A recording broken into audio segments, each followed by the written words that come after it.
today I'm going to be doing a phonemic awareness activity that kind of breaks down what it is and like how I would incorporate it in the classroom. Particularly, I'm going to be using a alphabet storybook, which helps the students kind of learn more about the alphabet. But before I begin that, I would teach the students what each letter in the alphabet means. For instance, I would do I would go through all the letters. So I would start with A and I'd go B, B, C, K, and so on for all the letters in the alphabet. And so that's how I would introduce it there. And then I would introduce saying that we are going to read this book and show how it is important in the classroom and how it can be implemented. So I'm going to read the book. So this book is called Animal Antics ABC. A, alligator. Adam Alligator is an amazing animal. B. Boris the bee buzzes between big, bright blooms. So that is a book that I would use when teaching students phonemic awareness, because I think it's really helpful and it gives, and each letter has a sentence using many of those letters in it. So like A uses a lot of A's, B uses a lot of B's to kind of get that sense of how it interacts in a sentence with different words and all together.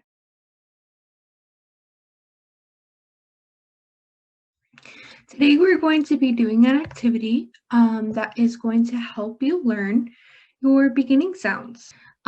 This activity is going to be used on boom cards, and boom cards are just cards that allow you to play and use the resources that allow you to drag and click the letters. And this specific activity is actually made by Ashley Rossi. She is a speech pathologist, and she actually created this activity that we're going to be doing today. All right.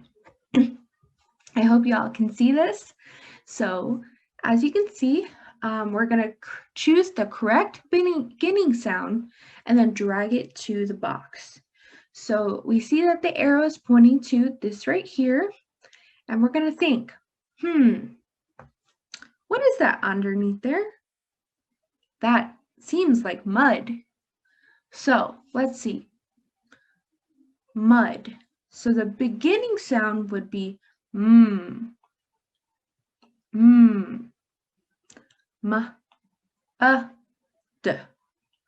So I think the first letter would be M. So we're going to click it, we're going to drag it there, and we're going to see. We're going to submit the answer, and if it's correct, it'll make a ding sound. If it's wrong, it'll also make a different ding sound. But let's see. We got it correct. We will be playing an online game called Blending Sound Spelling. In this game, you will build bridges by segmenting the sounds that make up a word and then blending those sounds to pronounce them correctly.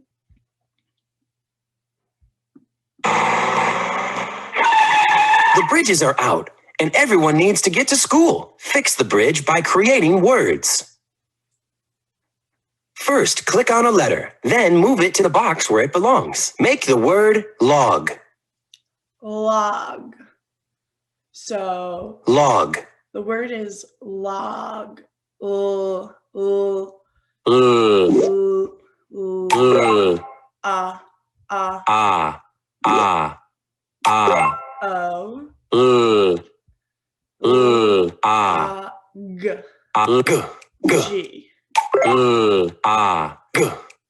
Log. All right, for my activity, we're going to do a silent E activity, and this can actually be done virtually, and it can be changed or done the exact same way in person. First, you would show the student the first word without the E at the end. So you'll have them pronounce this word, hop, add the E, and then show to them that the word is now hope. Another example would be kit. Add the E to make it kite. Next would be cat. Add the E and it is cape. Next we have at. Add the E and it becomes 8.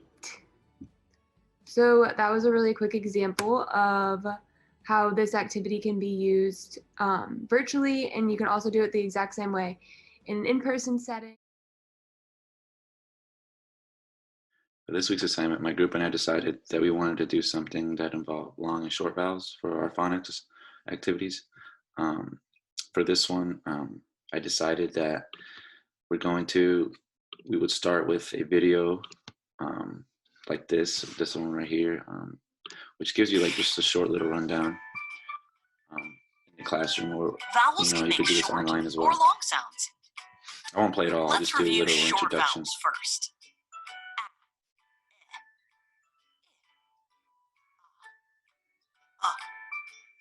Short apple.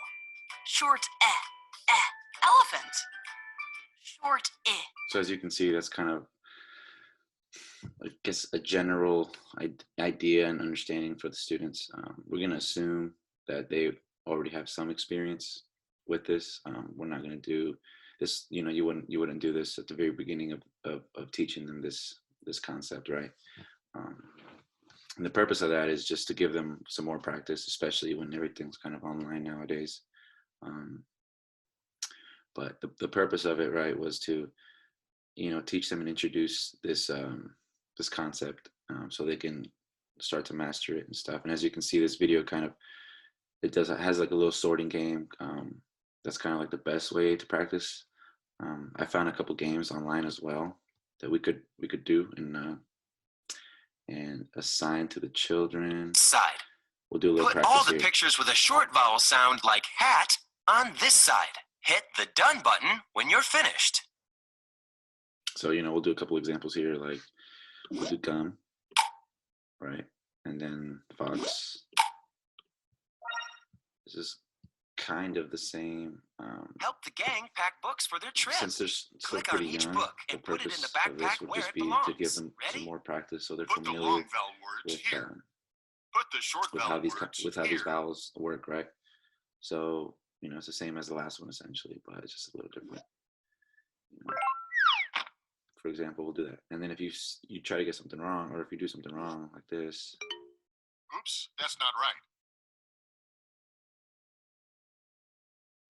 All right, here's our phonics lesson plan. So specifically for this lesson, we are going to be working with the letters R, H, and J. So starting off with R, this is an example of a capital R, and this is a little r, lowercase r. The letter R makes the sound like in rake, ring, rat, rain, and red. The letter H, this is a capital of, this is an example of a capital H. This is an example of a lowercase h. So H, like I said, makes the letter sound like in ham, have, hair, hen, help, and hat. Moving on to the letter J. This is an example of an uppercase J, and this is a lowercase j. The letter sound, or the sound that J makes is J, as in jog, jam, jail, joy, and jet. So now that we've learned H, R, and J, we are going to look at an example, and we're going to identify the words in this sentence that have these letters in them. So here is the sentence. The sentence is, Jack ran home to ask his mom if he and his friend Ryan could ride on a jet ski. So, for the first one, we are going to be looking at the letter J. Oh, the letter R. So, here we go. There are 3 examples in this sentence. Ran, ran, Ryan, Ryan, and ride, ride. There are 2 examples of lowercase r's, and there is 1 example of a capital R. H words, we have home, his, he, and his. 2 his's. In this example, there are 4 lowercase h's, but in the description down low where it says find the H words, this is an example of a capital H. Alrighty. And for J words, we have jack, and we have jet ski or jet. Here we have again, jack is an example of a capital J, and in jet, this is an example of a lowercase j. So yes, those were, this is a little lesson on finding letters and sounds and learning to recognize R, H, and J. So our activity for this lesson was kind of focusing on phonemic awareness and phonics. And so for this lesson, we decided to incorporate Jamboard. We felt that this was the best tool to use, the most straightforward activity that we could offer that still kind of got to the point. So I'll share my screen so you can see. So this is Jamboard, and so I think what like a good example that you could do for this lesson is kind of, have a slide open and then have random letters around, and the students can practice with making letters or making letter sounds and then reading the letters together to make a word. So for example, the teacher could go first, and so she could bring in 3 letters, and then she could practice sounding them out and, track with her mouse. So she could do at, mat. And I think the students could also participate either by dragging it themselves or, having the teacher do it for them. So then they would, do the same thing and go at. They can do it individually, or if the teacher deems necessary, they can do it as a group. The teacher can make multiple frames, so then that they could practice with different letters, they could practice with CVCE words, whatever the teacher thinks if they're able to keep going. In addition to using Google Jamboard, we also decided to use Google Docs. These resources are just a really easy way for teachers to share files, all kinds of materials with their students, and they're very accessible. This one's called Missing Sounds. Teachers would just share this document with their students, obviously via Google Docs. And in this one, the objective is just to find the missing sounds. So here's a couple just examples of this. Once you share this with your kids, you can either do this as a class while sharing your screen and have them have the document pulled up as well.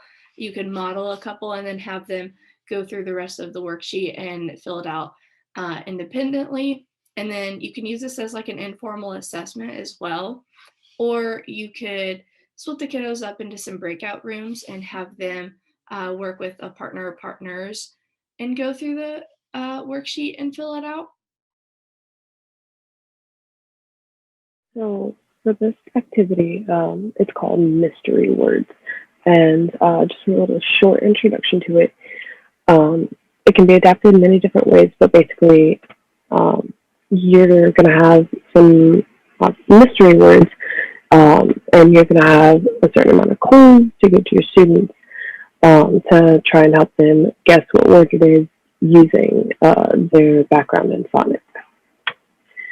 So our first word, we have 3 clues. So the first clue is this mystery word starts with the D sound. And then the next clue is this mystery word rhymes with pig.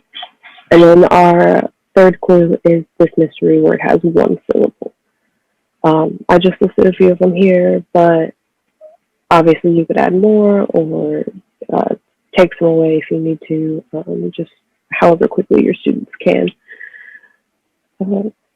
figure out what the word is. And so here we give them time to guess what the word is, add more clues if we need to, and then once the student guesses it, or if they need more help, or if they give up, we can just go ahead and move on.